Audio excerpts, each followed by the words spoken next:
Should say, okay, go. Ready, roll Okay, on. we're going to start the Board of Education special work session for September 28th, 2022 at about 6:04. We'll start with the Pledge of Allegiance. I pledge allegiance to the flag of the United States of America and to the republic which stands one nation under God, indivisible, with Liberty and justice for all. We have a quorum, so I have item number 2, approval of agenda. So moved. Second. Moved by Lindsay, seconded by Jamie. All in favor? Aye. John? Amanda? Aye. Opposed? Okay, it's approved. Item number 3, long range planning facility discussion. The first part of it is a planning history. And I did send a copy out to everyone so that at least you have a little something to look forward to. And Meg also sent out some of the options that we had before. We are probably not going to be dwelling into a lot of what happened before, but it's just kind of like gives you a little background in case someone asks you questions or whatever. But before we do that, I think we're going to make a small statement about our utilization committee, because we've had questions from people who were on that committee wondering why we're not meeting. Yeah, I think it's not so much a statement, but just letting everyone know that at this time between the strategic plan and our configuration process, our work sessions are going to take place in utilization committee at this time. But once we do start getting rolling, I know that the board really wants to get everyone back involved again, along with a lot more people. And as much public input as we can get possibly. So I just wanted everyone to know, just because I chair utilization, I don't want anyone to think we're not meeting for any other reason, that we want to start here with our work sessions and get to that point. And just a little background, when we have the committee meetings, they were never broadcast or recorded. So it was only, the information was only heard by a handful of people. It was reported, summarized at our board meetings, and then of course you had your minutes if somebody wanted to read them. But very limited access to what exactly was going on unless you were there as a participant or someone in the public. So this is actually almost better because we have whoever is listening as a participant. And at some point they can ask questions. And the entire board as well.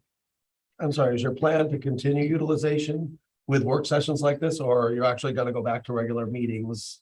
I think Or we you- decided that committees. we're going to decide in December as a Okay. board exactly how we're Yeah. going to do this. How We're the kind of committees- trying it out. Sometimes they're work That's right. sessions, sometimes they're committees, and at that point, I think we'll decide which committees will be regular committees, which will be part of the work session. Right. Yeah, but we do need to We decide by felt December. student And achievement then might also, be a good one to actually do during these sessions where we're all together and. yep, at that and point, how we may or may not include either students and or community and stuff, because we did have that in the past. So, okay, as far as the school closing background. Number 1, and this is going way back. So the board established its utilization committee in 2014 to address the declining enrollment, and in its first action recommended the closing of Corn School, which the board voted to close in October of 2015. The board continued, number 2, the board continued to evaluate options to meet the enrollment and developed several options. All of them considered the closing of Lyman School due to its age, size, and capital needs. Number 3, the early options consisted of renovating the Brewster and Memorial schools as K-5 schools. And there were some prices listed here, but they're old, doesn't matter. Also, a single pre-K-5 at the Corn School site was also evaluated. All of these proposals were rejected by the board due to costs, and 2 options were developed with minimal improvements to Brewster Memorial. And those were options A and options B, which we have copies of. Number 4, the utilization committee recommended option A, and in March of 2018, and with no public input, the board voted 6-4 to adopt option A, which I will explain later. This action was rescinded at the next board meeting due to the huge public outcry. The board then held a public hearing describing the benefits of option A and created a survey and subsequently analyzed the results along with several visioning sessions. Number 5, following several meetings and discussions, the board voted to establish a single track curriculum program in December of 2018. Number 6, on January 9th, 2019, the board voted to adopt option A, which is the current proposal that we have now, and consisted of a pre-K2 at Brewster, a K5 at Memorial, 6-8 at Strong. 3-5 at Memorial. Did I say 2? 3-5 at Memorial, 6-8 at Strong, and 9-12 at Quackenshop. Number 7, the board prepared final plans for option A, which included a 6-room addition to Brewster with elimination of portable classrooms and minor improvements to Memorial. And there's also a cost on here, but all of that is irrelevant at this point because the numbers are old. Number 8, but it was probably the least expensive option of all the options we had put out on the table. Item number 8, the board prepared the referendum documents for bonding the improvements and before notice of referendum. But bond council required the regionalization plan to be amended to allow the board to close any school. The amendment was prepared and a hearing was held. Number 9, the amendment to permit the Board of Education to close any school in the district was defeated by a negative vote. And I'm not sure if it was both communities or Middlefield on our resolution. It said Middlefield. It was both. Okay. Because I copied it from the resolution and it had said Middlefield only. In the meantime, there's a large time gap due to COVID. Item number 10, on May 2021, the board voted to change the plan of regionalization to permit the board to specifically close John Lyman School. Number 11, on November 2nd, 2021, the citizens of Durham approved the changes to the plan of regionalization to permit the board to specifically close John Lyman Elementary School. But the citizens of Middlefield rejected the changes to the plan of regionalization to permit the board to specifically close John Lyman Elementary School. Therefore, the change to the plan of regionalization to close John Lyman failed in spite of being approved by the majority of combined voters in Durham and Middlefield. Changes to the regionalization plan require approval by both communities. Item number 12, on December 8th of 2021, the board voted to ask the citizens of Durham and Middlefield to fund $7.5 million in necessary capital improvements and replacements to end-of-life mechanical systems at John Lyman. 13, on February 8th, 2022, the referendum to fund the $7.5 million in necessary capital improvements and replacements to end-of-life mechanical systems at Lyman was overwhelmingly rejected by the combined voters of Durham and Middlefield. In this particular vote, it's just a simple majority vote of both communities combined. Therefore, the board was not authorized to close John Lyman, nor to make necessary repairs. Because of this conundrum, the Board of Education then passed a resolution to authorize the closing of John Lyman at the end of the 2022-2023 school year. This resolution was then passed to the state legislature for their decision to resolve the issue. The legislature did not vote on the issue. And that's where we are today. Can I ask a question? Yes, Was the referendum to change the regionalization plan to allow the Board of Ed to close schools, period, or did it specifically mention John Lyman? the first one was any school. Yeah, It the was second- broad, just that did allowing not the- pass. The second one was just John Lyman School. Thank you. Any other questions? Okay, the next part is, if there aren't any more questions, we have recently redone an enrollment forecast, and it goes out for 10 years to 2033. The last one was updated in 2019. And I didn't know it was presented at our last October board meeting. Did anyone have any further questions about that? Anyone from home? No, I think it was well presented and it truly showed what has been an ongoing trend. Right, and I'm glad you mentioned that because as you look at it, it actually is following the same trend as we've had since way back when they first, I forget when the first one was done. Was it 2017 or 2016? I want to say it was 13 or 14. It's been quite a while. It's been Enrollment quite study a while, was and each May of time it was upgraded 2012. twice. And it's still been coming in pretty much exactly where they were, and as you're going forward 10 years, it looks as though we're still looking at the same decline in enrollment, and if there is an increase, they did give us 3 options. They gave us the low option, a middle option, and a high probability, I should say, not option, probability. And the middle and the high were pretty close, and that's pretty much what they had said before. So it's been pretty much right on. So now we're at the point where, now that we've upgraded that, we need to start looking at going forward. What are we looking at in terms of going forward? On the table right now, as far as most of the community, because there are new people that have moved in, as far as most of the community are concerned, is option A, which is the pre-K2, still closing Lyman, the 3-5, the 7-8, the 6-8, and the 9-12. That's what we had last, and that was priced out as well several years ago. So, Start.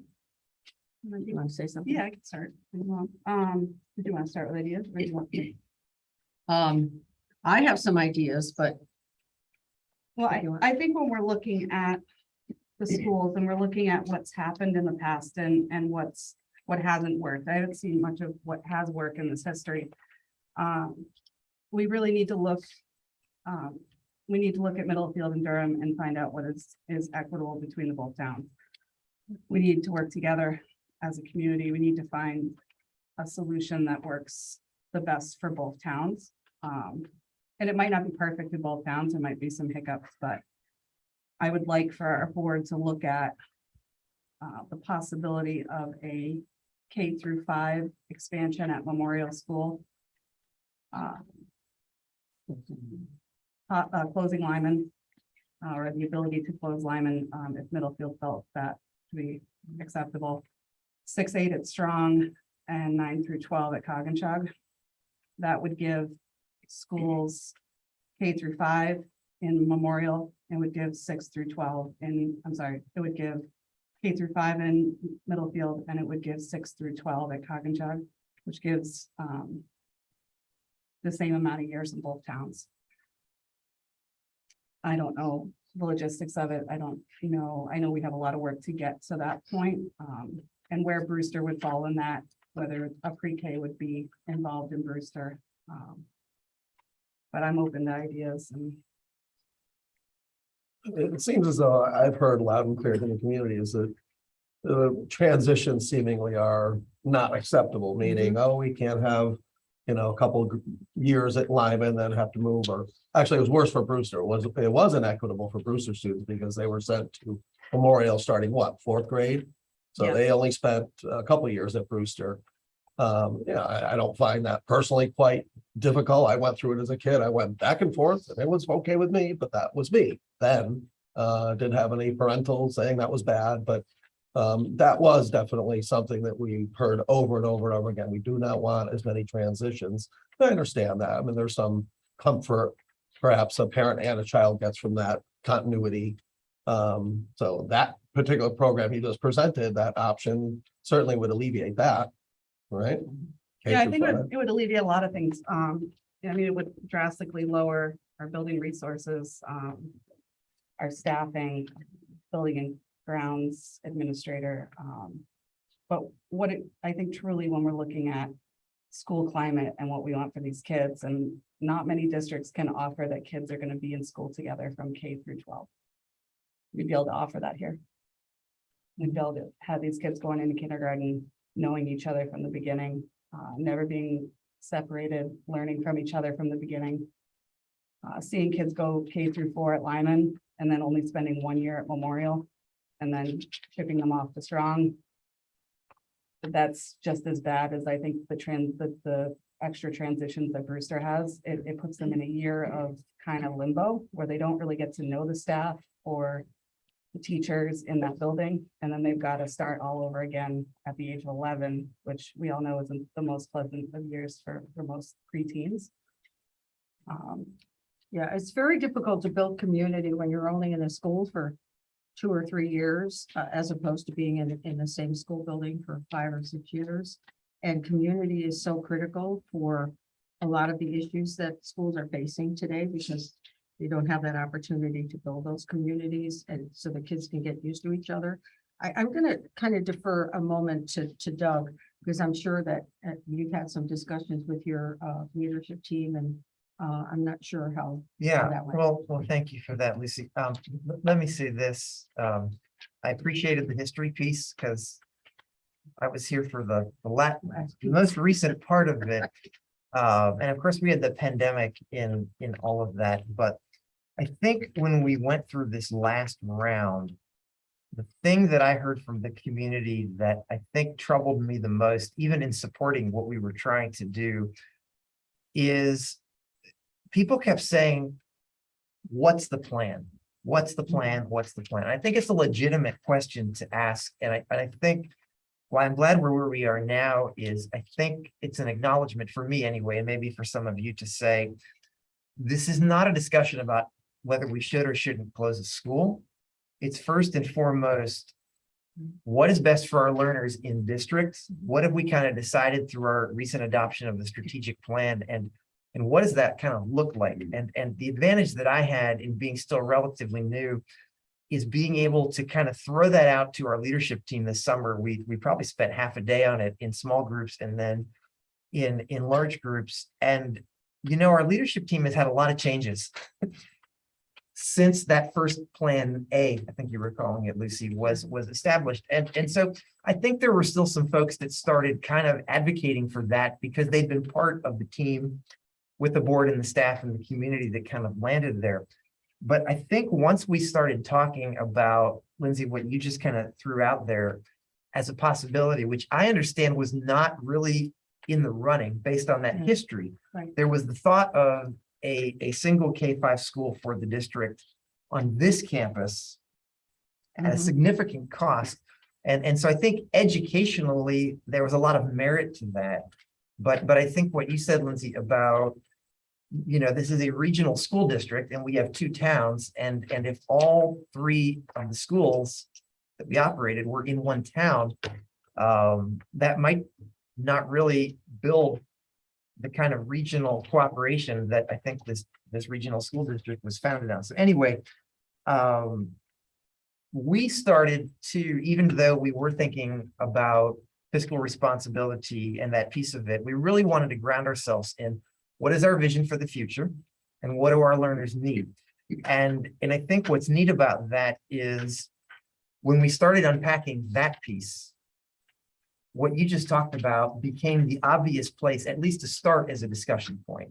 Now, whether we could actually navigate to that or not, I think we would do it. And again, I don't want to speak for anyone at the table or not at the table from our leadership team. And Liza wasn't on board yet this summer, so she can be Switzerland in all of this and just say that she's sitting back as she should. But like, it was unanimous consensus because I think,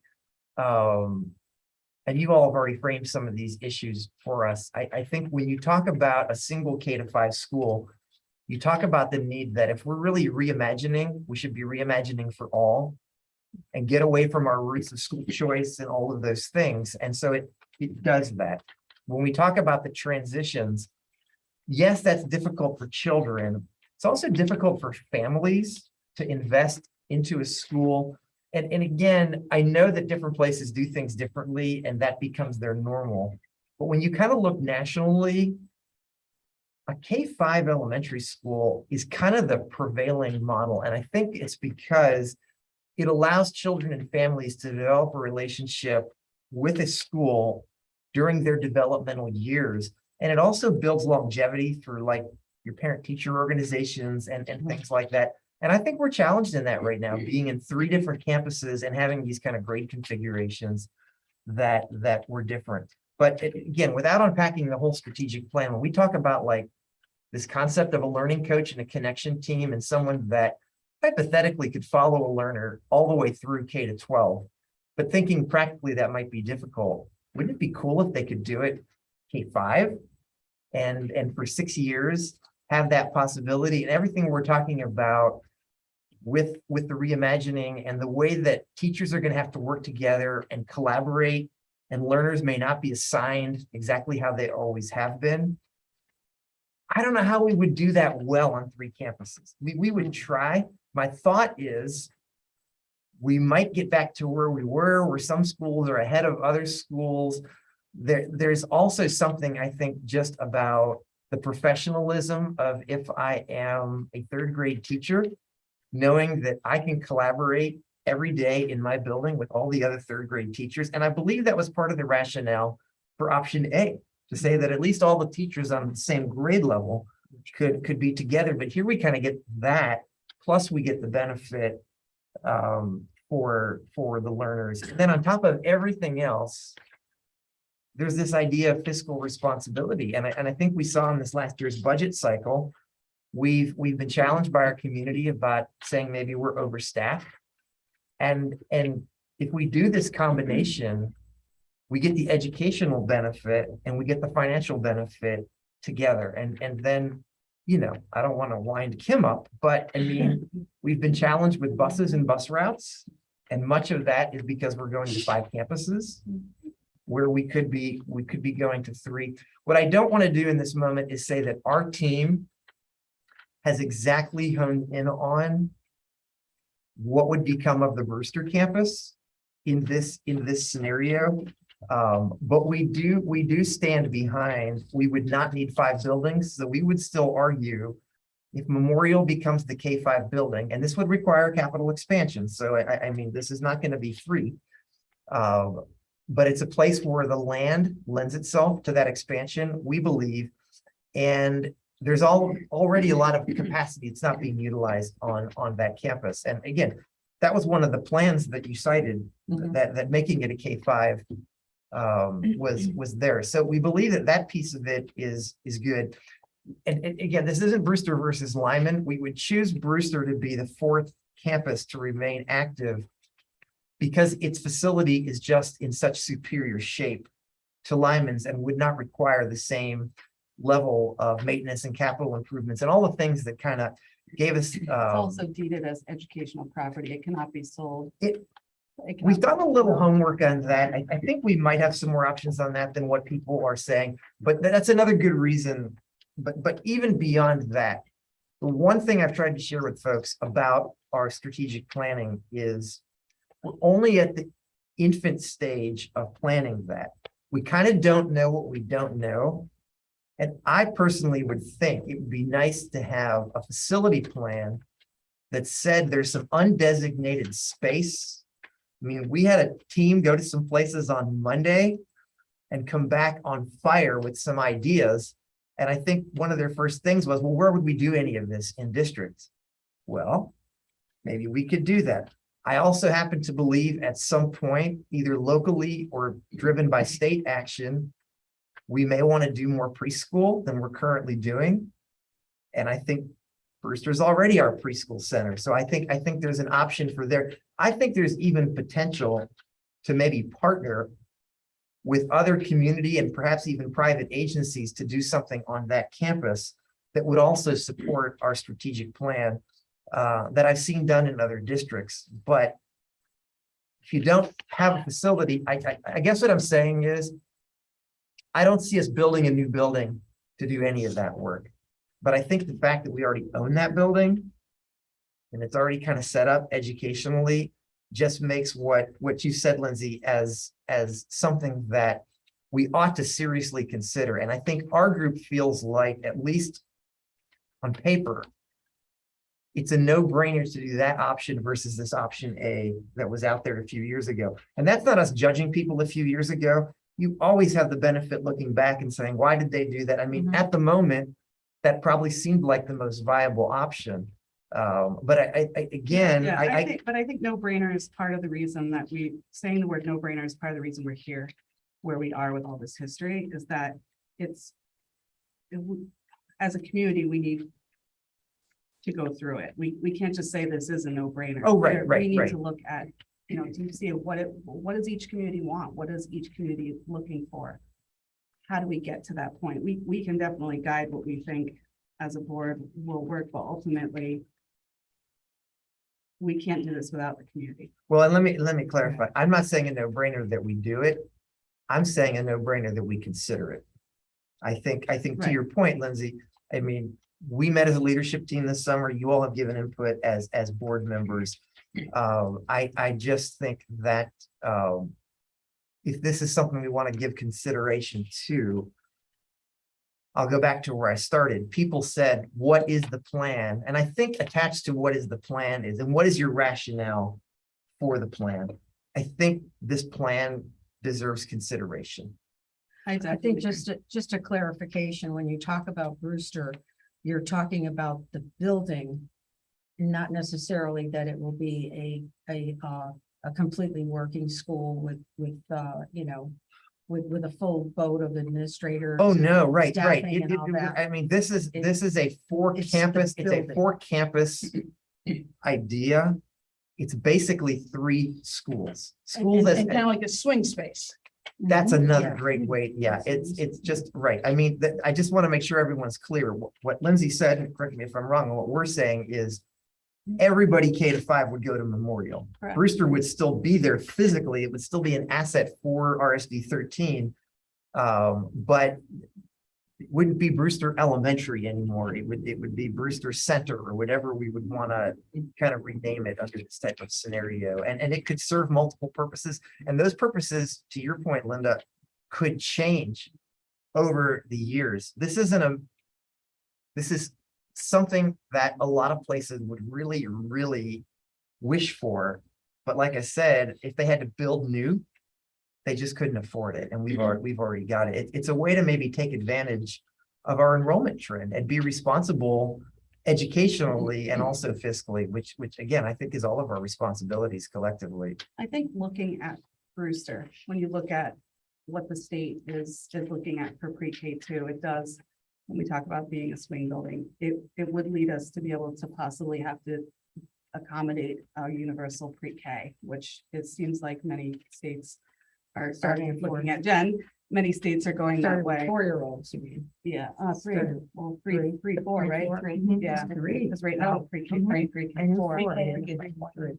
would allow us to have that expansion if needed, well, even within our own building without doing any changes. Something I sat on listening to the other night and going through different issues within the state and COVID and learning loss and emotional loss. I looked at all of our staff when it comes to our school social workers, our guidance counselors. Everyone in the building that's there dealing with the emotional and social loss that has happened during COVID. To be able to have these teachers and facilitators in one school working with all these kids.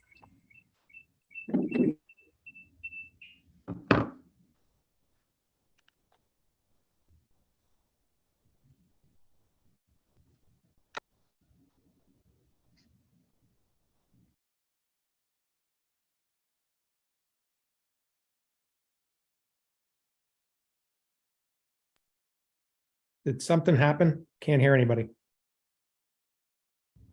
Yeah, I can't hear anything either. They're gone. I can't hear them either. I'm glad it's not just me. Well, we're going to blame you. Good job. I just got new internet today too, so it's definitely not my fault. Oh, no.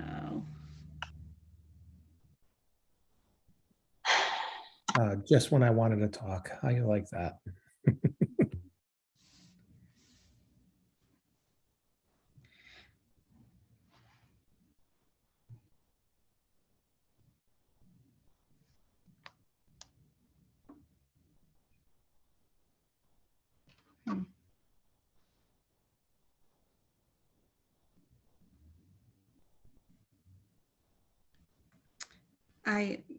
Someone else texted me that they can't hear either. They can only hear the 3 of us talking. I wonder if theirs went down. Maybe. I can't even actually see them on the screen anymore. Yeah, they're off altogether. I'll give her a call real quick.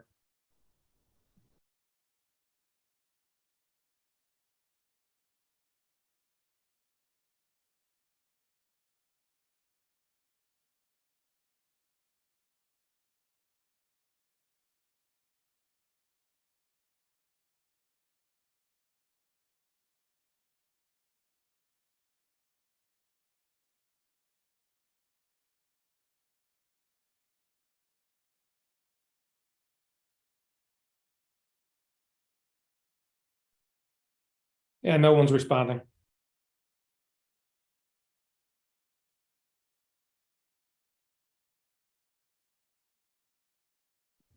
I'll try texting.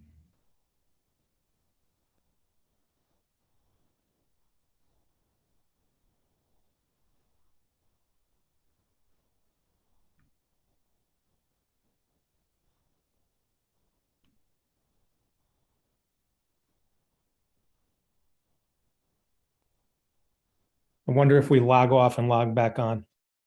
But then what, do you think maybe then the people It- would have the same thing? I think it's everything. Someone said that something was knocked over there.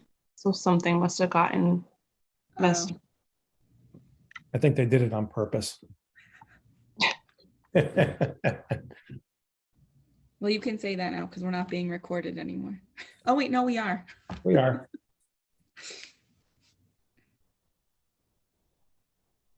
All right.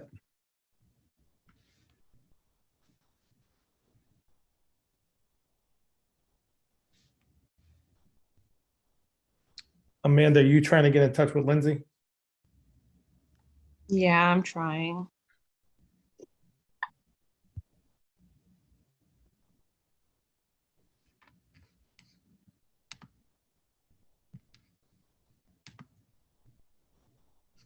I think whatever we do, we might have to sign on again anyway. I think if they're gonna, I'm not sure. I might just try it. I might just try it and see. You think your link will still work? I'm not sure. Maybe I'll give it a try and then I'll text you guys back or something. They said they're working on it to fix it. Oh, all right, then maybe we'll just wait.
Mariah, I think they had a computer go down. I think that's what's happening. Oh, their computer? Yeah. She just texted, said, let us know when you're back on. I'm wondering if that, oh, there they are. Yeah. Can you guys hear us? Bye, John. Hello. We felt like outcasts there for a moment. Don't worry, I got you. Voted off the I island. don't know when we lost you, though. I think the election's in another couple of years. John, where did we lose you? I don't even remember. You started talking about something. I knew you'd say that, Amanda. Yeah. We waited for you to come back on, all of you, so that if you had any comments or additional thoughts you wanted to add. Well, I'll let the ladies go first if they want. What a gentleman. Yeah. I can't remember now where you guys had left off. Was it when, Drew, was it when that fell? Because I can probably pick up from there. Yeah. Okay. Wow, yeah, I have to put my whole heart back on the table, guys. I think where I left off, I was talking about the fact that we as a community need to come together. We're two towns, but we're one district.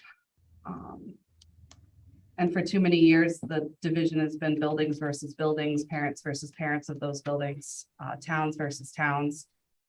The only way I can, what? Kids versus kids. Kids versus kids. This would give us a chance to have all of our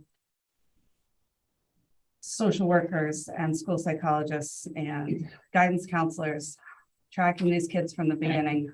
I'm not sure if I mentioned it before, but looking at both schools, I do think there's a big change between Lyman and Brewster in our special needs students, learners, students, and this would allow them from the beginning to be together.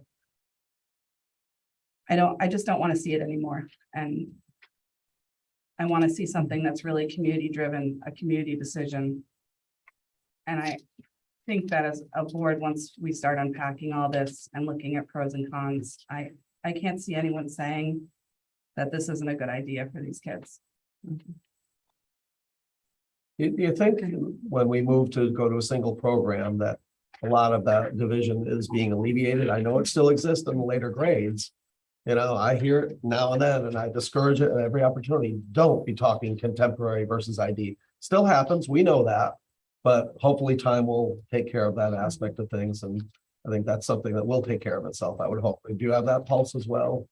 It's That's hard on to its tell. way out. It's hard to tell because of COVID, Jeannie, really, in all honesty, I know that the two programs still are different. We have the same curriculum, but the makeup of the schools are different. The teachers, as much as you want to say that you can make a teacher just go to the same, they're not in the same building. They're not on the same teams. The kindergarten team is not the same kindergarten team at Lyman that it is at Brewster. They meet separately. So as a district, you're always going to see two schools be different.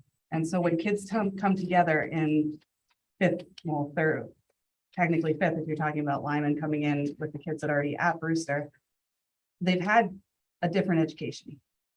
And if we could offer for them to have the same exact education, the same exact social growth from the beginning, it's not something that a lot of districts can offer, because if you look at even Middletown Public Schools, they have neighborhood schools everywhere. They're bigger. We have the opportunity, being two small towns, to come together and possibly, if this unpacks the way that I've been looking at over and over again, for these kids to all be together from the beginning. If I could take a second to circle back to the memorial property. I personally spent my 6th grade time in District 13 there, and one of the most fascinating moments, just an electric shock that was just wonderful, I will never forget, was the moment we ventured to the adjoining property, which is Wadsworth Falls State Park.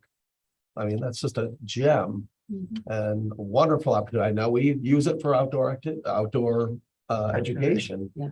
And that certainly can be expanded. That's the state's property. We have the right to use it. And that's just, to me, is just wonderful. We loved it so much as kids. I think in 7th grade that summer, we just chose to spend like 2 weeks out there day and night and never came home. But that's another story. But that's wonderful. But on that subject as well, I mean, is there parking? I don't know the logistics of the property that much. Any expansion, you're confident there's potential for expansion there? There's an adjacent lot that's owned by the church, and they've been approached in the past to either sell or lease, I believe, to sell the piece, and they were willing to do that for parking. If you look at the church lot, the lot on the side, there's a brook or a culvert that runs through there, but this piece on this side which is right adjacent to Memorial, would be available, should be available for parking. I think for me, when I went through that, Jamie, and looking at, I was gonna go and I was gonna pull plans for either, just doing as much as I could to look at these. And then I realized that wasn't where I wanted to be. I didn't want to know if it existed, whether it was possible. I wanted to see what I thought was the best for these kids and then say, Right. Kim, Doug, is this possible? Is this something we could do? and maybe there's logistics that we don't know, you know, maybe there's some things that won't work, maybe there's some things that would need to change, but Can we get some feedback from our listeners? John, Mariah, Amanda, is there anything that you would like to say? So that's Mariah. I think after like reviewing the history and kind of listening to everyone speak, have we ever had a work session where we involve the learners in kind of what different options might be going forward? I mean, I know they would be on the younger side, but I don't think it's fair to discredit, you know, anything they might be thinking or feeling about different changes we're going to be presenting to them, especially if we want to be promoting learner agency. And I also think we really need to remain focused on retaining our learners in district with whatever decisions we come up with as a board. And I think that really means understanding and addressing the factors that drive learners to leave in the first place, such as like unhealthy school environments, and focusing on how we can improve school climates and whatever schools we present the district with in the end. And I think that really includes involving the learners in the decisions as well. I mean, you know, we're coming and we're saying Lyman's closing, and maybe that's something they can't change, but how do they want to see their things structured? What's going to make them feel the most comfortable and wanting to stay here in the end through their education? In the past, when we were in the process of coming up with other options, the students were approached, and I don't know how exactly, you know, how the process was, but the overwhelming response from the students was, we want to be together with the rest of the students in the communities, because they're together for a lot of the sports activities and a lot of the other clubs and things. And they said that they wanted to be together as much as possible. And maybe even from the beginning, that was the overwhelming feedback. thoughts from the students. Yeah, Do to you add to that, remember, Jen? Lucy, we did a lot of work with that when we were doing Portrait of a Citizen. Yep. We did student focus groups across the district over the course of time when we were doing that work. And I guess my lens on that, just from when I got here, and I remember meeting with a group of seniors first month or two here, and got a lot of this history, their history, because many of them had been here since kindergarten. And what I heard described was their level of awareness that they were kind of from different camps, the Lyman or the Brewster kind of camp, and how as seniors, they were just one school, but how when they started being together, they initially were still kind of feeling separated, and that it took years of being together to develop that. And so that's not to say that any of them said they regretted or didn't enjoy their experiences up to that point. But my kind of takeaway was, why would we even set them up for that if we had an opportunity to not do that, combined with the fact of where the enrollment's going? If the enrollment were growing and we were doing something different, I think this is a whole different conversation. But I think it's important that it's framed back on that. This has an educational value, but it also appears to align with where our enrollment forecast says that we're going in the next 10 to 15 years. Amanda or John? Yeah, we have our hands raised. I know you can't see it, but Can't see it, I apologize. Sorry, I'll be quiet. fine. I'm for a K-5 school. Our kids need to be together. I mean, I think it's ridiculous that they're not in this day and age. I thought we were on our way somewhere to that kind of school atmosphere, K-5. I went to a K-5 and then 6th grade, and I stayed with the same kids all the way up through high school. This transition and these young kids getting sent to basically middle school at 3rd grade through Brewster is ridiculous, in my opinion. I have an 8-year-old who had to go get up at 6:30 in the morning to go to school. You know, I would really love to see what we can do at Memorial. I know there's going to be a little bit of pushback. There's going to be pushback no matter what option we present. But I think it's a very good compromise to keep a school in Middlefield. And I think it would be one of the best options to present rather than just saying, hey, let's vote to try and close a school again. We're coming up with a lot more different things for a lot of different families. And I think it would be driving something to bring families here to have this one K-5 rather than saying that we have 3 elementary schools on 3 different levels. And, another thing I'd like to say is moving forward, even before this even takes off, before we start looking into what we can do, we have got to get rid of the option for kindergarten because it makes people think we have 2 different programs and we do not. It needs to go away immediately. I can add to that too. Thank you for bringing that up because from my own experience, it also lends itself to a tremendous amount of pressure and competition that is completely unnecessary and between the staff.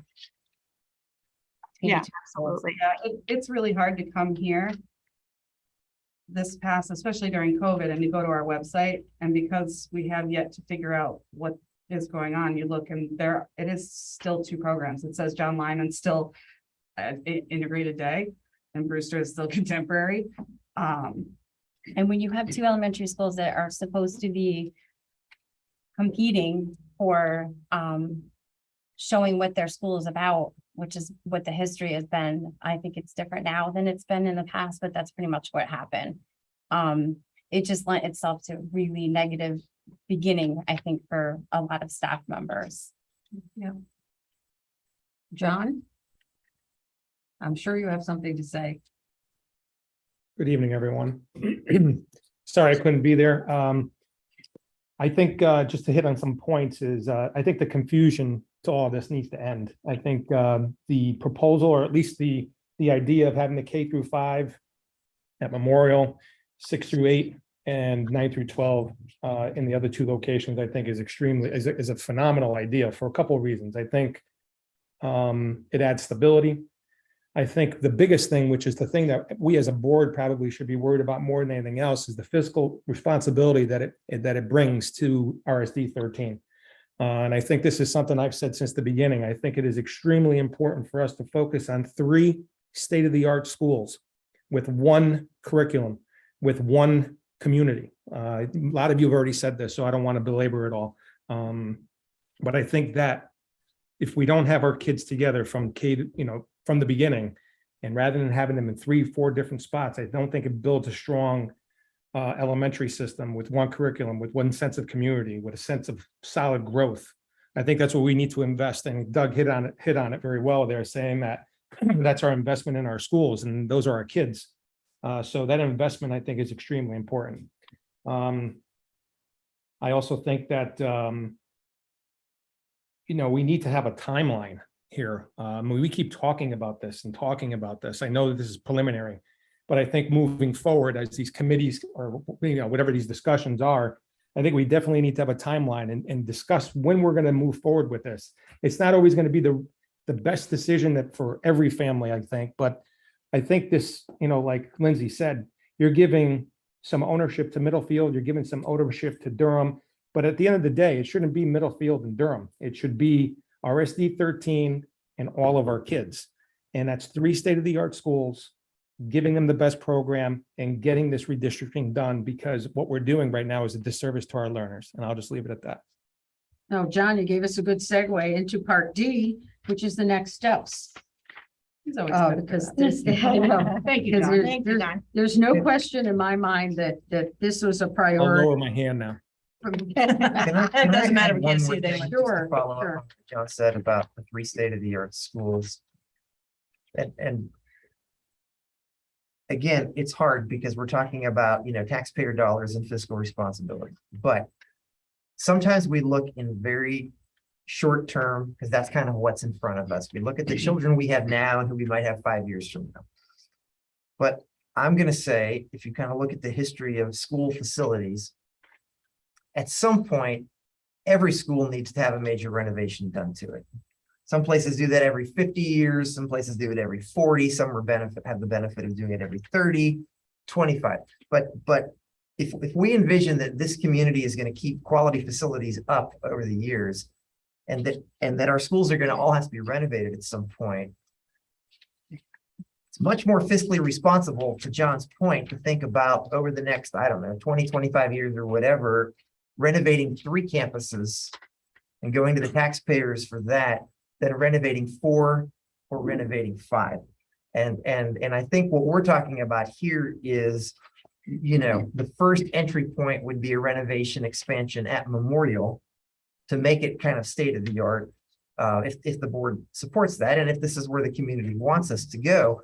But I think we also need to convey that we're not saying that Strong and Coggins can last forever without any type of upgrades. And I would hope that the community would be more supportive of those if they felt like it were fewer facilities. And so I think that's just another piece of this to consider, regardless of how this plays out, that these buildings aren't going to last forever in their current condition. And currently, like where we are looking at right now, I mean, we all have a glimpse of where things could be if we continue on this path fiscally. I mean, we're in a state right now with inflation that is scary for middle class families, which is, you know, the majority of our towns. If we don't start to think about the fact that we're gonna outtax our citizens in both towns, if we don't do something to help that, and this would, I believe, drastically do that while still maintaining buildings, because we look at all of our buildings right now and we look at the capital improvements that need to get done. And we seem to be putting patches everywhere just to keep going. And we can't do it anymore. We will get to a point where those patches won't exist. So going forward, just remember, I mean, there's no question that as we go forward, the biggest piece we have before us, the biggest, I'm not going to call it an obstacle. The biggest thing we have to deal with is getting the information out to the community and getting community support to be able to make this happen.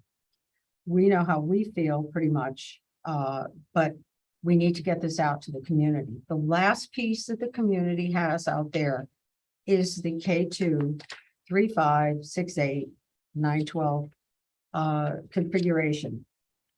As far as the savings, everybody's all over the place with numbers because it's been so long, the numbers have kind of gotten mixed up.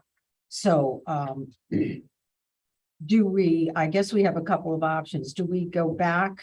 Do we present the community with both of these options? The option that we already have with on the table as far as the K2 with the upgraded numbers, and then contrast that to the K5, or do we just go out with the K5? You know, you're going to get questions about If I may, existing. Yep.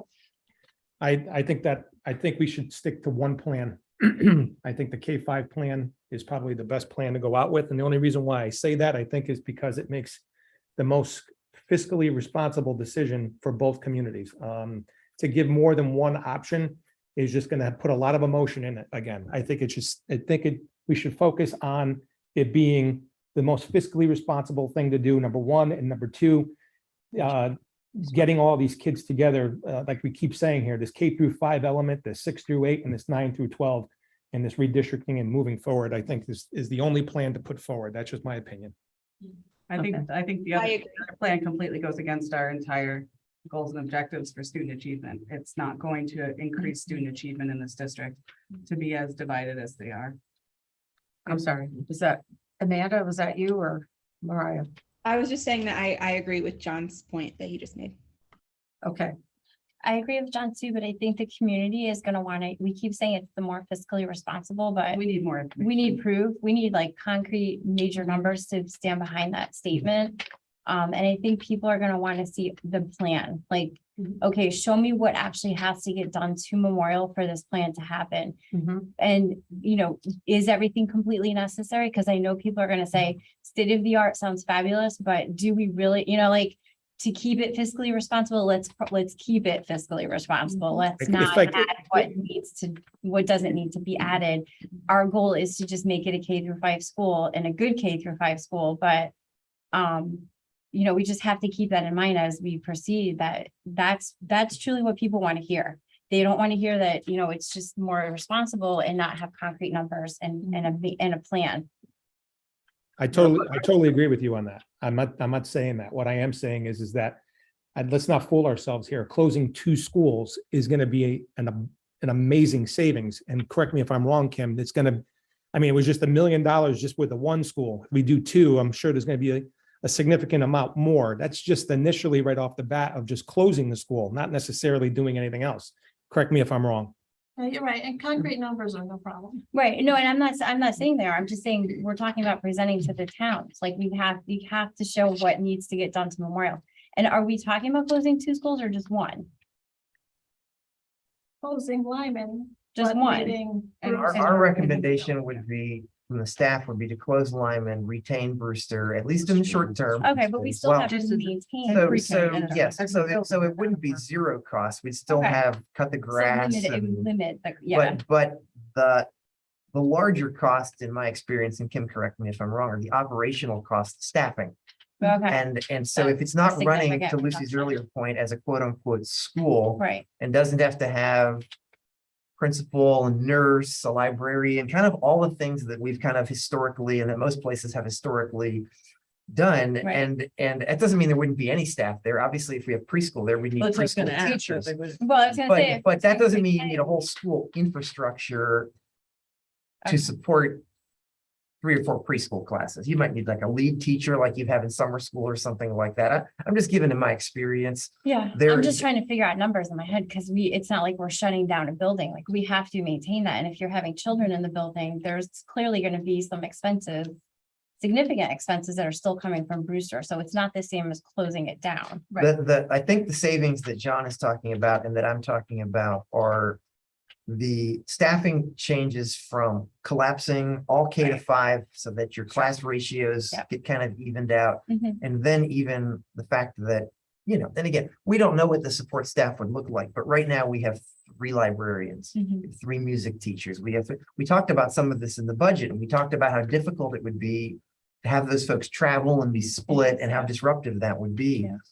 I think that's a huge importance for at least me as well, is that not only do we get architecture numbers, numbers for building, but what I really want to know, and I don't know in which report or how this will be done, is how it's going to affect the students in the process of this happening.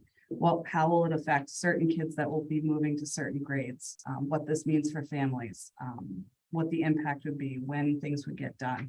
Because Timeline. historically, timeline wise, this is where it's incredibly important. And it would have been for me, for my own family back when, if we look back to 2016, when my kids were in 1st grade, is that I was very concerned how they would be affected in between 3rd grade to 4th, how 4th would be moving. And that's where in the community, we really need to be cognizant of that. I also think that any kind of study needs to look at when and how many teachers are going to get laid off. You know, I always say that school districts are a place for children to learn, not an employment agency for adults. However, I mean, it could be foreboding to see what the implications are for the teaching staff. We did all that for Lyman. Mhm. Did not do that with a Brewster component, but that's easily done following the same criteria. Yeah, I would definitely want to see that too. Can I just ask, how many teachers would we actually have to lose? We still have the same amount of kids. Our class sizes are pretty large to begin with right now. Are we really going to lose that many teachers? We're still going to need quite a It was few. more in the areas of the Support liberal staff. arts, administrative. Related arts, nursing, administration, office staff, it's, Yeah, office staff, it's- nursing, custodial. yeah, we can certainly do all of that. I think my question for the group is, and this is a really important decision point to make. are we together enough on this that we're ready to dive into that detail level planning and go with it? Or do we need more than the people that have been part of this meeting tonight to at least give us a thumbs up on the kind of overall concept? Because I would hate for people to say, to your earlier point, Lindsay, that we just thought this made so much sense that we just started going on it in our zeal. Now, some of those people would say, I can't tell you whether I support it or not until I know some of these details. But the other thing is, it will take a considerable amount of time and effort and energy and perhaps some money, especially when we talk about the capital design side of it. And we want to be sure that this is the plan before we do that, so that then we can give the details of the plan to all the people that want that and kind of deserve that. And I think the other point is, there will be a transition phase, and the transition phase will not be ideal. It never is. I mean, some of you know I worked in a district with explosive growth, and we were opening a brand new school every year. People loved the new schools, but they didn't like all the redistricting that happened year over year, and how their kid went 2 years here and 3 years here. But like, we didn't have a choice. The kids were just coming, and we kind of had to do that. So, but that can all be phased in as part of this timeline. And it doesn't mean that overnight everybody goes from where they are to Memorial. It can be phased in, and some of that will also be dictated by the construction timeline. You know, for example, I'd want to know from an architect or an engineer who's ever looking at this project, are we asking them to allow children to be in Memorial while this construction is happening? I would hope so. That's what I've been part of in the past. But then they have to develop, safety corridors and construction corridors and parking nightmares that happen in the short term, so that the parking can be great in the long term. And so, like I said, I think we're primed and ready to get into the planning.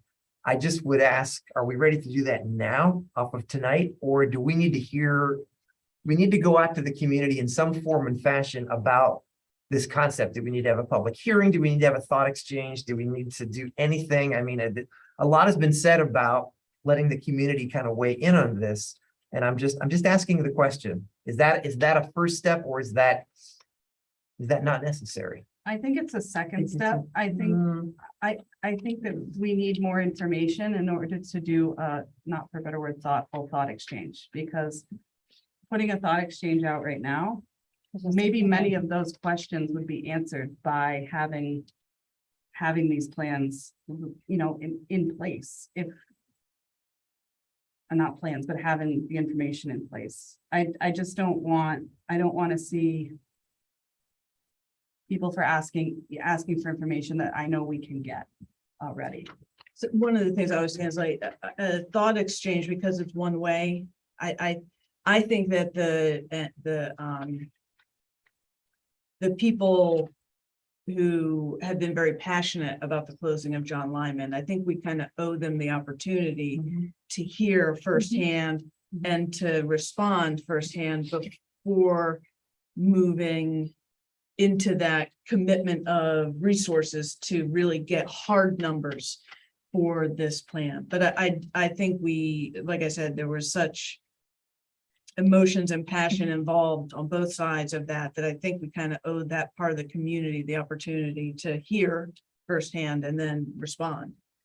And Linda, I would agree with you. However, we've done that. Like we've had, and Jamie can maybe back this, like for some of us who've been on this board for a while. My fear is that by doing some things like this, we just keep Right. And I making would this last forever. And especially because I've been on this board where we've already done exactly what you said.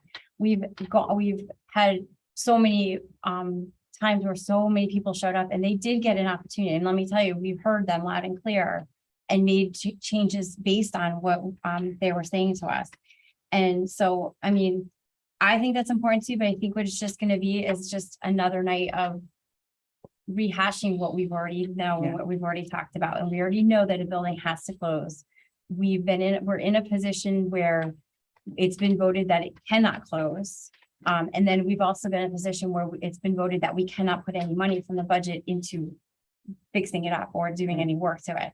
So I feel that knowing all of this history and where we've already gone with this for years now, that my feeling would be that I would love to just proceed with this. I feel that this is a very responsible next plan. Not only fiscally, but I also feel that it really does listen to the voters. I think it puts the K-5 students all together, which this town has desperately been wanting for a long time. And I do believe that it listens to the voters because the voters clearly said to us that they wanted a school in Middlefield. Right. And that was this my, solves that. Yeah. It really, to me, it's very responsible in that sense because the kids are almost equally going to school just as long in Middlefield as they are in Durham. I think there's one extra year in Durham. so I'm just wondering, is there a way, because that was my thought also, is that this, to me, allays those concerns Yeah. about leaving. Everything that we've heard. Right. Kind of puts it all together.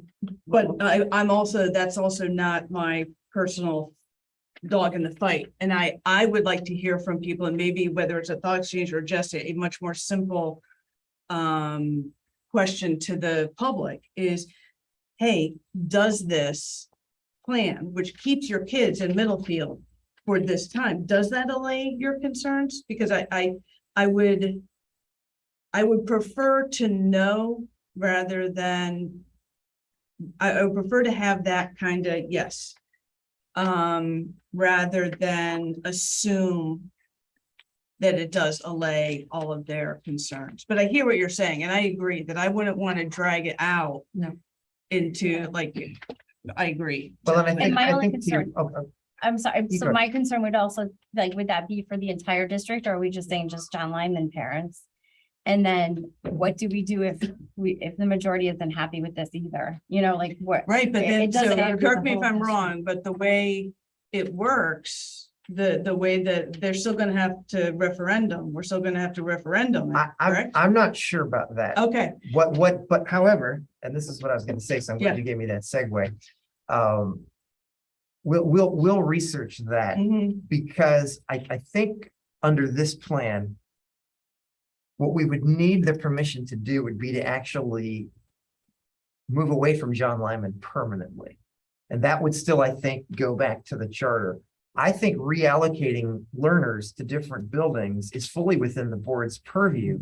However, this plan, just in case anyone missed it and I wasn't clear about it, would require a capital investment to Memorial's campus, which would almost for sure require a bond referendum and would require the voters' support. And so I think the reason why this is a challenge is, although I do think it's probably really important to go to those families about, you know, what do you want? Remember, we're talking about K-5 and we're talking about a construction timeline. So a lot of these are families whose kids aren't even in school yet right. or haven't been born yet. Is what Or we're kind will of, be. in- right. Or will have. But then we're equally going to taxpayers who have no children in school and are looking at this purely through that fiscal responsibility lens. And all of them have the ability to vote, and I hope that they all would. And so I think we're trying to show the merit of this idea to both audiences, and one may be more compelled by the educational merit, and the other may be more compelled by the financial. And I would hope that many would be compelled by both. I mean, what to me is really neat about this is one of the things I heard about why it had been defeated in Middlefield, in addition to we're losing an elementary school, we don't have an elementary school, is this kind of emotional tether to the integrated day program. And the hope that with our reimagining work, that this is what all children are going to get to experience, but they want to be convinced of that. And so I do think it's important for us to be clear about our commitment to that as well, even knowing that it isn't fully defined and vetted at this point. But again, we've had a lot of positive reaction to what we're trying to do with the reimagining. But just like this, people want to see, okay, what is it actually going to be? It can be so much better and will be so much better if all the children are K-5. And maybe someone has an idea better than Memorial. I just haven't heard it at this point. So maybe that's what the community can tell us. Because I really shudder to think there's going to be a whole lot of people that say, no, K2, 3, 5 is better than Right. K-5. I just, maybe if we had Or 2,000 some- kids or some- something, right. but yeah. Or some other kind of configuration. Yes, right? yes. So Can I just make I- a point about back to what Lindsay and Doug were saying about transition and the timeline? We are in the transition and we have no timeline. Right. And so when we're looking at grade configuration and when we're looking at a single track curriculum, we don't have that. And so when you've been living it for as long as some of us have, we've been in this transition since 2012. I was still That's working. what I was, I was So hoping you would chime in I on that. want people to, Yes. you know, and I agree that we need to look at a timeline for, you know, moving forward as well. But it doesn't take away that we are not where we want to be in Right. terms of grade configuration, in terms of a single track model of curriculum and supporting our learners in our vision. Thank you for bringing that up. My recollection of the time that we had this option sent out, we did the full color mailers with 4 choices, building utilization option, grade configurations. And during that time, I remember resoundingly, we had a lot of activity from the public and it was just make a decision. Yep. Thank you. That's what it Yeah. was. Yeah. Make a decision. Yes. Over and over and over again. And again, the emotional element came into play and, had to kind of, Yes. Um, Tired of talking about it. people just want a make principled decision, but yes, Right. we will need to back it up with facts. And exactly, the term says, what will it look like? Okay. I Yes, think the hesitancy. pictures, Right. numbers, all the things to back things up that have some element of clarity. So thank you for saying that. I've been sitting here, like jotting down my notes feverishly here, things that I want to say, and I wouldn't be myself if I didn't say the good and the bad, so I just want. Yep. Maybe not the bad, but, Mhm. and thank you for saying that, Jamie, because I was gonna say that, and I think the parents, and maybe this is just speculation on my part, but just being on this, in this district for a while, is they just want us to make a decision. Yeah. So I would think that they would rather we spend our resources in how can we do the best configuration with this than spend the resources with the architect of the 2 different, updating the numbers and whatnot. Mhm. That's just what I think, because I think we need to show when, how, why, and what, instead of give a couple different options. But that's up for you guys to decide. But we do have some money in the budget under utilization strategic planning for this reason, if we wanted to get some architect input. Couple of points I just want you to be aware of. Brewster does still need capital improvements. We do have that in the bonding. We didn't do it because we were waiting to see if it was going to be added onto, would the requirements be different? So Brewster does have significant capital needs, just like Lyman does, but we did fund those. If we don't do them, the money we just don't, we pay back the money. State reimbursement, if you close a school, well, maybe we don't close it, but if we have a school under district ownership, the state could look at that as saying you have available space, so why are we going to pay you to add on to another school when you could just open this school, unless it's an educational lens. If it can enhance and improve the educational experience for the student, they look favorably on that. So that is the story, because that is the truth. So we need to really focus it on that it will enhance the educational experience to get our best chances at getting reimbursed. And the prices, some of the things that have come up was the memorial rooms are not large enough for kindergarten, and they would need bathrooms, pre-K rooms. So those were just some of the things that were discussed in the past that would certainly add to the price tag.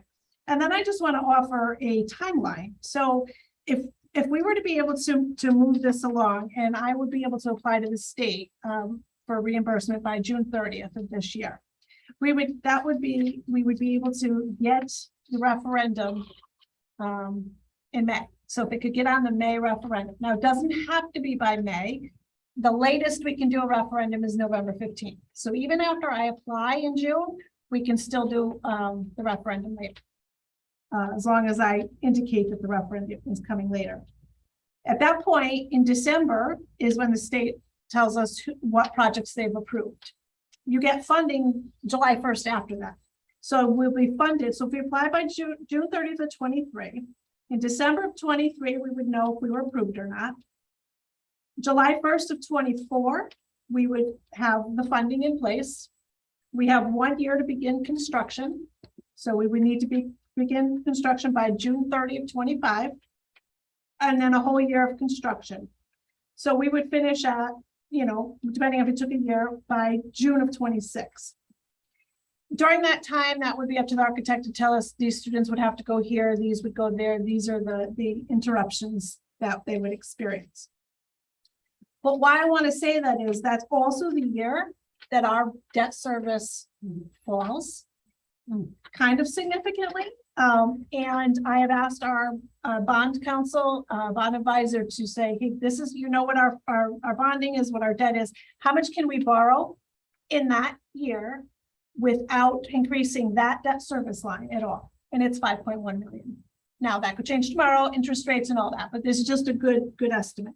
So it lines up perfectly with us moving forward now. Now we've had the stars align in the past and we've missed the dates, and you know, we won't get this opportunity again with a significant bond drop because this is going to be our only year really.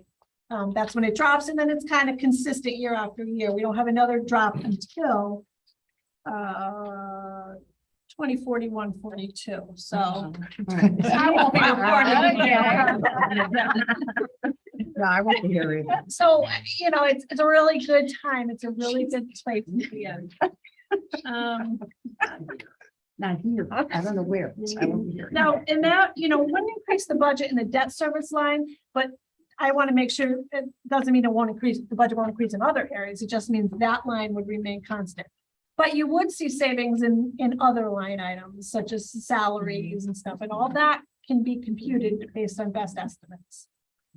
I like your timeline because going into this, my goal, especially once we got the demographic study, was to hopefully have this all resolved by June. Yeah, and I think That's knowing how I that felt, but I information didn't know and if I was getting that going out to. to the parents and what the great configuration is going to look like, and where are they going to be in portables? Are they not going to be in portables? Can they do the construction? We can get all that from our architects. These The only companies work concern- wonders these days, having buildings in transition. I mean, Absolutely. so many of my colleagues have been in technical high schools where major upgrades, and yet they were still able to do business. And yes, I mean, there were interruptions, but it was not Yeah. a calamity. I by was, any means. I was teaching in the middle of a major construction at school and it was They fine. will come in and It present was to fine. parents, to the board member, but I don't think we ever got there Mhm. where we were that committed to have them doing that level of work because we hadn't really had a firm decision. May for a minute. If we were able to get a conceptual plan together, an architectural plan together, is it possible to go to referendum sooner than that? Because I know we're talking like way down the road, but again, it's a work session. We don't get many times to talk about these things. Okay, My so we're- concern would be for Lyman, the liability of what's going on in Lyman right now with capital improvements between now and 2026. 2025 doesn't worry me as much, but that 2026 worries me. So that is something that I really would like. I can't move that timeline because that's a state. So if we didn't. If we So we weren't couldn't go- hanging our hat on state reimbursement to help, then it wouldn't matter. We could move it faster. So But it's those a are state. timeline to get the architectural back. And And if with your approval tonight, or, you know, at another meeting, if you want me to start that conversation with them. That's an option they didn't look at in the past. So, you know, they'd have to start that. Kim, with a construction like this, what would be the state percentage reimbursement? Right now, we're Approximately. about 52-53%, and when I apply for a grant, it locks us in. So even if it goes down in future years, we're locked in when the grant is applied. It's a little more than half. Yeah.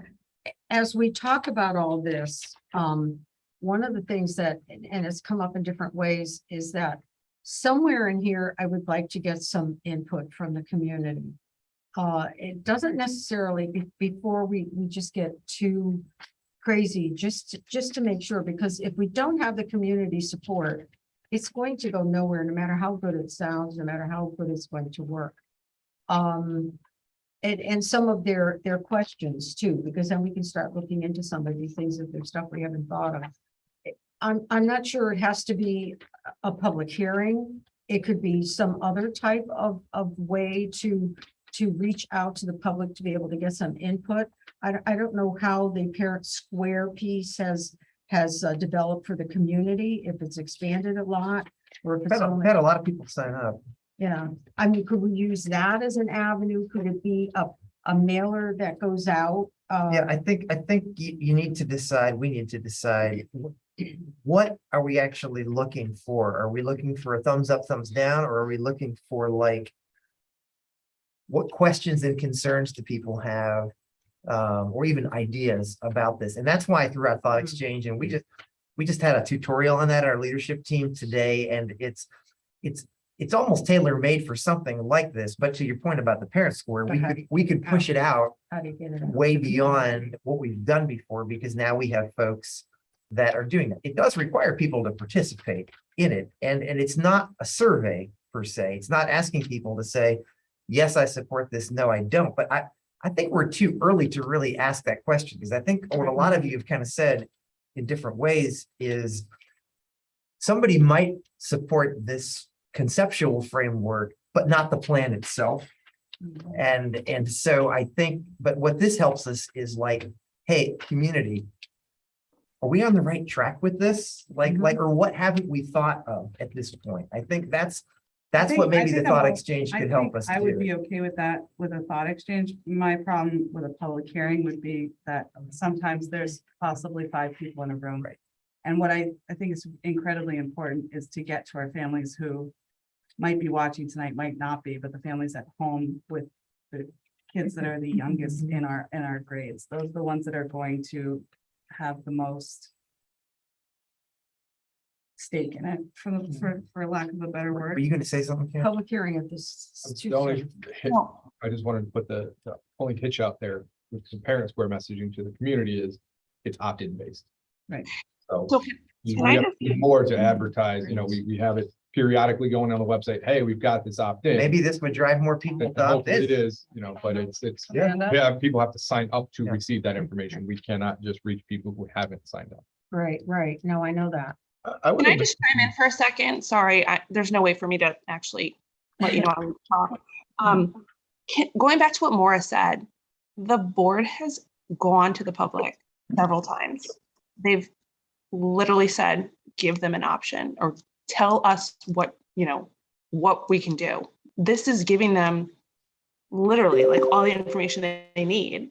I think if you keep going back and asking for more opinions and more opinions, it's gonna become muddled. I think you need to move forward with getting an architectural plan, the cost estimate, and presenting that. You've presented closing John Lyman. You presented adding on to Brewster. If we have too many options out there, it's just going to become more confusing again.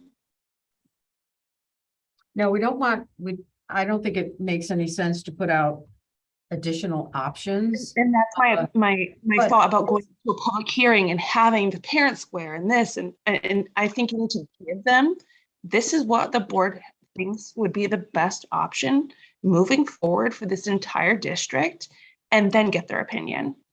With the concrete, We have never presented this particular option not this to the one. community. Well, No, I mean, it Because was it's on the not a full table. option, it's a some conceptual type of- plan. Right. And I think this getting an conceptual opt-in plan. for the conceptual plan, will this work? One question, would this be something? But I think that's so That- hard for people to answer because I think it makes more sense to follow through. Like, this is what, based on what everybody's been telling us for several years now, this is a plan that's now our next plan, B, C, D, E, F, G, whatever it is, but then following through, getting our numbers, getting our information, getting our timeline, and then asking, like, is this backed by the community?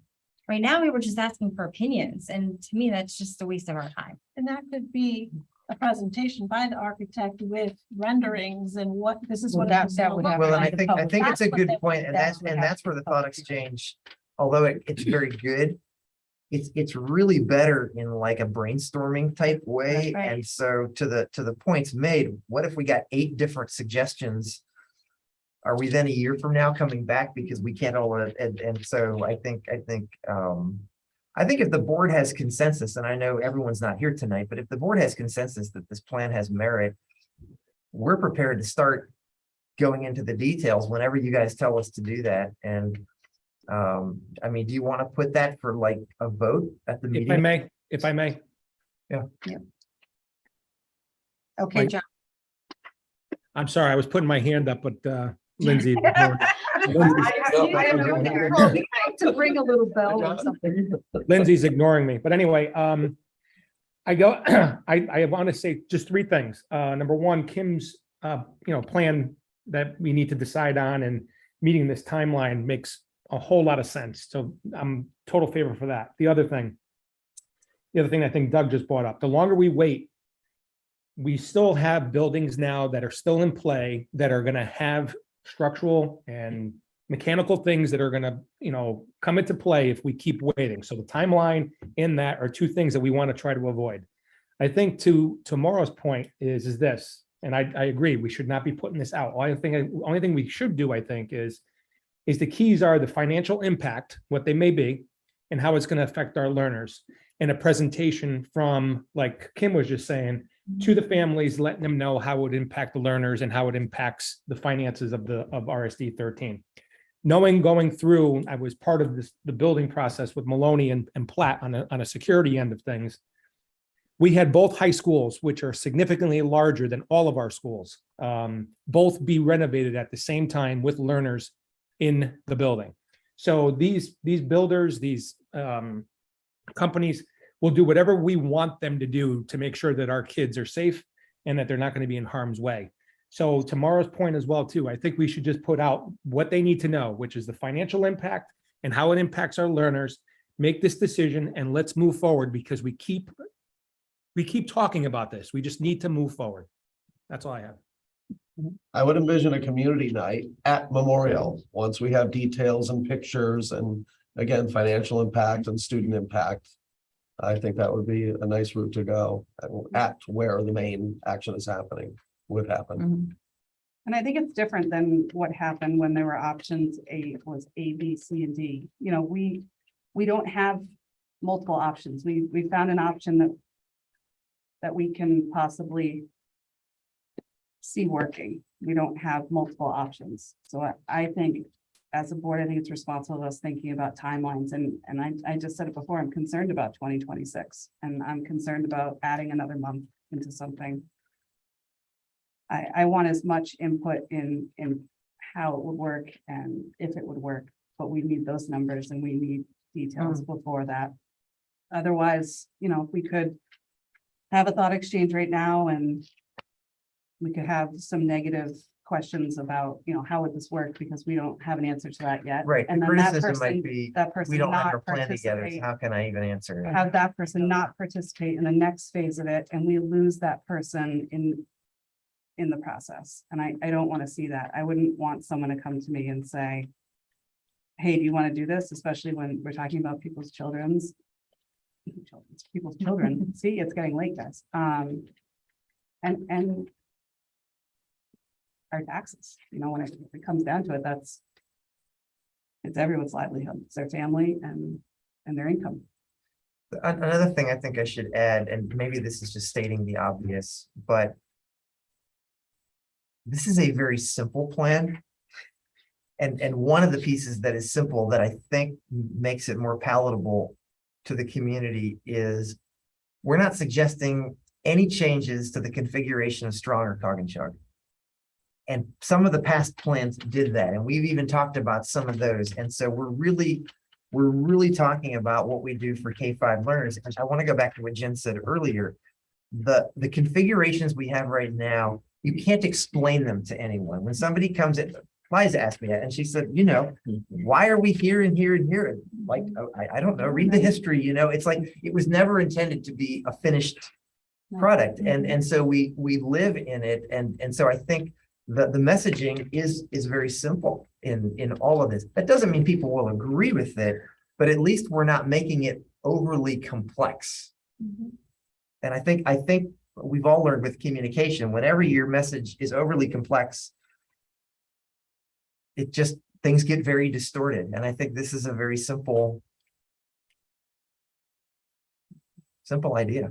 I would always want to emphasize the point that any savings that we might get from administration and consolidating employees is going to make the education stronger. That's the thing. It's like That's the we're biggest piece. watering everything down right now, and it needs to be really highly directed to have the best impact for outcome with our kids. That's a great point. Good job, Jamie.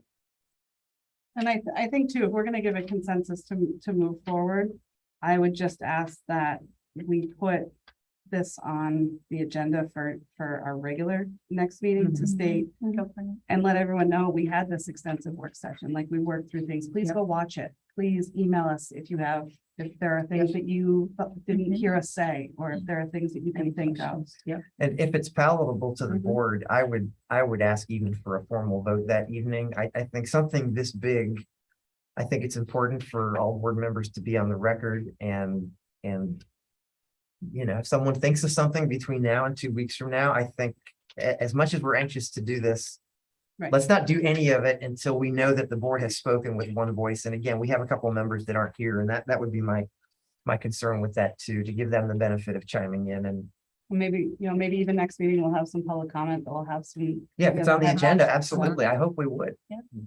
Okay, so we won't move forward. We can Right. put this out on the table, But we do we'll have have a it at meeting our next next board meeting. And at that point, we'll make a final decision and a definitive decision. Hey, that will Kim, hopefully get it going. So I will not engage the architects until that. Yes, I think so. Yeah, Okay. just Yes, hold off Don? until. I have a quick question. You have that, all that stuff you were saying earlier, you have all of that information, so that's readily available if somebody was going to ask about timelines and things of that such, right? Absolutely. I can summarize that and email it to the board. I know I talk fast. Yeah, that would be great. Thank you. And she'll use a potential timeline. Yes.